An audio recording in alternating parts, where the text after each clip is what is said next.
Paramus, N.J.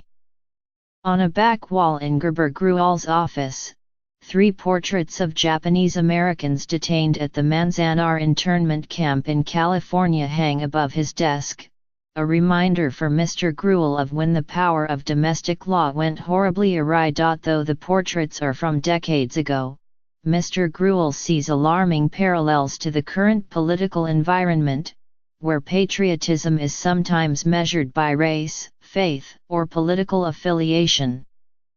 The notion to combat this type of injustice has helped inspire Mr. Gruel, a Sikh, throughout his career, an arc that has seen him rise through the ranks of the federal justice system and now has him poised to become New Jersey's top law enforcement official. If, as expected, the Democratic-controlled state legislature approves his appointment by the governor-elect, Philip D. Murphy, Mr. Gruel, 44, would become the first Sikh in the United States to hold the position of statewide attorney general. It's important for someone like me to do this job that's frontline law enforcement, to show people that you don't have to look a particular way to love this country, he said in an interview. Mr. Gruel made his mark in criminal justice with significant federal convictions in financial and cybersecurity crimes, including a case involving 2 Russian hackers named Drinkman and Smilyanets, who oversaw a network that stole more than 160 million credit card numbers. But in today's political climate, attorneys general in Democratic states are increasingly being viewed as checks on Trump administration policies. Just across the Hudson River, Eric T. Schneiderman, the Attorney General of New York, has been an aggressive challenger to many of the policies coming out of Washington. Mr. Gruel said that he received a congratulatory call from Mr. Schneiderman this month, and that he looked forward to a collaborative relationship, though he refrained from saying whether he would join in any pending cases, only allowing that he would make such decisions when he takes office. While Mr. Murphy promised to not pressure or interfere with Mr. Gruel, partisan entrenchments have largely transformed the position of statewide attorney general, ostensibly an apolitical position, into an inherently political one. Mr. Gruel, the current Bergen County prosecutor, said he wasn't concerned about politics yet. But so what? Mr. Gruel said when asked about whether taking action contrary to Washington could be construed as political. Because you're seeing people today, it's just unconscionable, that their loyalty and their patriotism is being questioned because of what they look like, where they come from, what they believe. And, that's the same thing we did in 1942. That's why I have those pictures on the wall. For Mr. Gruel, the appointment, which would place him in charge of the state police force and the state's prosecutors, also fulfills a local boy makes good tale. He is a New Jersey native, born and raised in Essex County. He understands the state's problems.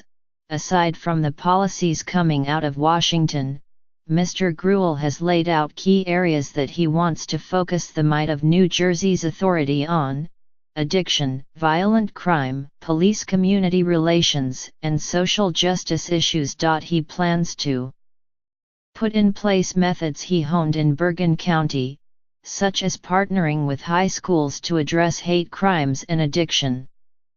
Concerned about a surge in bias and hate crimes among teenagers, especially racist bullying on social media apps like Snapchat, his office has tried to work with children and teenagers. He noted that the training and partnering with schools and programs for youth was a bit unconventional for a prosecutor's office, but he pointed to its preventive intention. We've gone outside of our lane as a law enforcement agency to address that because we know where that leads, he said of hate and bias.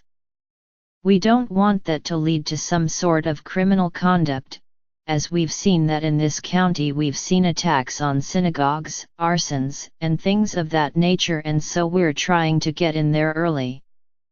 Mr. Gruel was hired by Paul J. Fishman, then the United States Attorney in New Jersey, as an Assistant United States Attorney in 2010. He had previously spent about 4 years in a similar position in Brooklyn.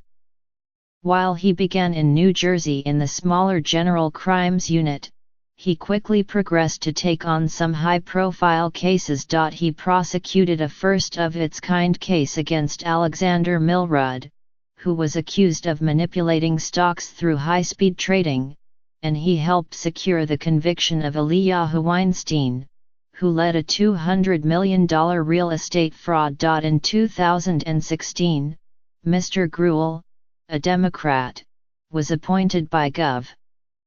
Chris Christie, a Republican, to officially take over the prosecutor's office in Bergen County, the most populous in New Jersey. His rise to the state attorney general's office also reflects the growing Asian Indian population in New Jersey.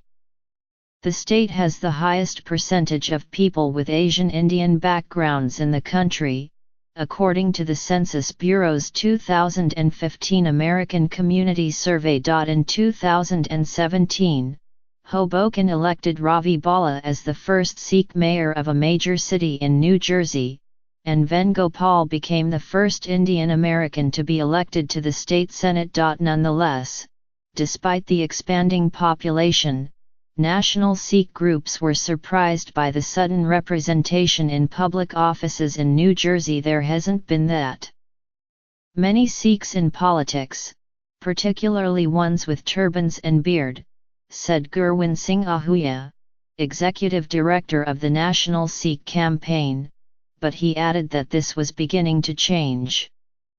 New Jersey is certainly leading the pack, but there have been Sikhs being elected across the country, such as a city councilwoman in Kent, Washington, where in March a turbaned Sikh man was wounded by a masked gunman. Mr. Gruel said he had also been on the receiving end of prejudice and injustice. Growing up, I was called so many variations of the N-word that it just confused me, he said. His ethnicity does not define him, he said, but he is acutely aware that his presence in the courtroom, suit and tie, turban and beard, is freighted with meaning in a world where emerging acceptance still vies with underlying racism. It was just after the September 11 attacks when Mr. Gruel, then a lawyer in private practice, was constantly harassed by a man who would wait outside the office to shout, "I've found him! I've found Bin Laden!" Enraged but also embarrassed, he said he began to develop creative ways to leave the office, slinking out back doors and leaving at odd hours. But this eventually grew both tiresome and unacceptable. He decided it was time to do something as a lawyer. The options in front of me at that point were to become a prosecutor, he said. So I made it my sort of goal to get into U.S. Attorney's office just so I can get up in front of a jury looking the way I do and say, I represent the United States.